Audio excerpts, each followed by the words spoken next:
The United Kingdom is ready to deploy troops to Ukraine. European allies prepare to deploy at least 30,000 soldiers to the front lines. Meanwhile, US President Donald Trump has begun negotiations with Putin and Zelensky over a ceasefire. How could the UK enter the fight in Ukraine, and what is going on in the negotiations on the war in Ukraine? British Prime Minister Keir Starmer is ready to send British troops to Ukraine to enforce a peace agreement. This is stated in the British Prime Minister's article for The Telegraph. Starmer writes that Europe is now facing a once-in-a-generation moment for the collective security of our continent. According to Starmer, this is not just a question of the future of Ukraine, it is vital importance for all of Europe. Securing a lasting peace in Ukraine, which guarantees its sovereignty in the long term, is necessary to deter Putin from further aggression in the future. He added that the UK can play a unique role in facilitating this. Britain is ready to take a key role in accelerating work on security guarantees. According to Starmer, this includes continued support for the armed forces of Ukraine, as well as the introduction of our troops into the country if necessary. Starmer also announced his meeting with US President Trump in the upcoming days, as well as work with all G7 partners. He is confident that Ukraine must be at the negotiating table, because otherwise Putin will agree that Ukraine is not a real state. He stressed that there are crucial days ahead that will determine the future security of the continent. Meanwhile, European states that support the idea of deploying their military in Ukraine to monitor a ceasefire may send a total of 25,000–30,000 troops. This is stated in the publication of the Washington Post. The number of potential military contingents that Europe can sell to Ukraine was revealed in the responses to US letter, where they were asked European countries to detail their capabilities to support Kyiv. According to the Washington Post sources, currently European states are ready to provide several brigades for potential deployment in Ukraine, with an estimated number of 25,000–30,000. However, European military will not be deployed along the contact line, but will ready to demonstrate force if Russian troops resume the war. In addition, the troops in Ukraine may be supported by a longer number of forces beyond its borders in case they need to quickly build up forces and advance. According to the publication, the most throughout military planning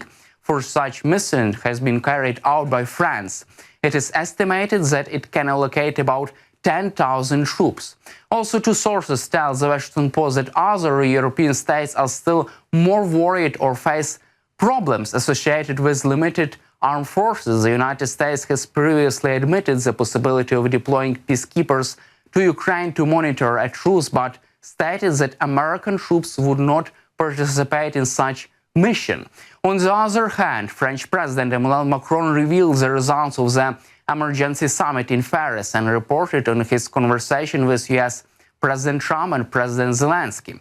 Macron noted that after a meeting with leaders of the European states and the EU leadership, which he convened in Paris, he had separate conversation with Trump and Zelensky. Quote, "We want a strong and lasting peace in Ukraine. To achieve this, Russia must stop its aggression, and this must be accompanied by strong, reliable security guarantees. Otherwise, there is a great risk. What is this truce while like end? The Minsk agreements." He says that they will work on this together with all European allies. This is the key. He continues that the leaders are convinced that Europe should invest more in defense and increase competitiveness for the needs of the present and the future. However, not all European countries are ready to send troops to Ukraine. Alongside the United Kingdom and Great Britain, Poland did not support this idea. Denmark's Mette Frederiksen says that many things needed to be clarified before troops can be sent to Ukraine. German Chancellor Olaf Scholz said that after the meetings that any debate on peacekeepers for Ukraine was completely premature and highly inappropriate while the war continued. Germany opposes the potential deployment of a peacekeeping mission in Ukraine involving European countries if the US does not participate. A German government told AFP, quote, "We will not participate in scenarios in which European and American security policies diverge. For example, if European soldiers are deployed without full US involvement." The United States has previously publicly admitted the possibility of deploying peacekeepers to Ukraine to monitor a truce, but has stated that American troops will not participate in such mission. At the same time, Baltic countries are ready to commit troops for Ukraine. Lithuanian Foreign Minister Kęstutis Budrys believes that after the war in Ukraine ends, it may be necessary to send hundreds of thousands of soldiers to deter Russia from aggression in the future. According to him, even if negotiations between Russia and Ukraine take place, decisions might be made to prevent Russian aggression in the future, and one of them is sending troops from European states. At the same time, he calls the fact that European countries are ready to discussing this out an achievement. Speaking about a possible peace or truce, Budrys noted that he does not believe that Russia will adhere to an agreement. Meanwhile, negotiations between the US and Russian delegations have begun in Saudi Arabia. The parties in Saudi Arabia will discuss economic cooperation and the settlement of the war. Negotiations are attended by the US Secretary of State Marco Rubio, US National Security Advisor Mike Waltz, US Envoy Steve Witkoff, as well as Saudi Foreign Minister Faisal bin Farman Al Saud and Saudi National Security Advisor Mohammed bin Mohammed Al Aban. The goal of the talks is to set a date for Trump-Putin to meet before the start of the holy month of Ramadan in March. Ukrainian President Volodymyr Zelensky says that he was unaware of the Saudi meeting and expressed concerns that the plan was developed outside the Ukraine's control. He had previously said that Kyiv would never agree to deals made behind Ukrainian backs. Also, a Ukrainian official told Politico that the news of the Saudi talks came as a surprise to Kyiv and there are no plans to send Ukrainian delegation at this time.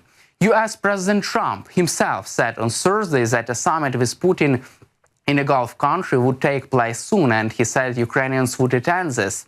Saudi Arabia has invited representatives from the US, Russia and Ukraine to meeting in Riyadh. The source says that talks will be convened by the Saudi National Security Advisor Mossad Al-Iban. He is close to the Crown Prince Mohammed bin Salman and has been represented in talks with Iran, as well as with Washington on a defense and strategic cooperation agreement and the prospect of normalizing relations with Israel. It is unclear what role Special Representative for Ukraine and Russia Kit Kellogg will play in this regard. However, General Kellogg will visit Ukraine this week and will meet with Ukrainian President Volodymyr Zelensky. That's all for today. Subscribe to our YouTube channel, stay with us on YouTube, and glory to Ukraine!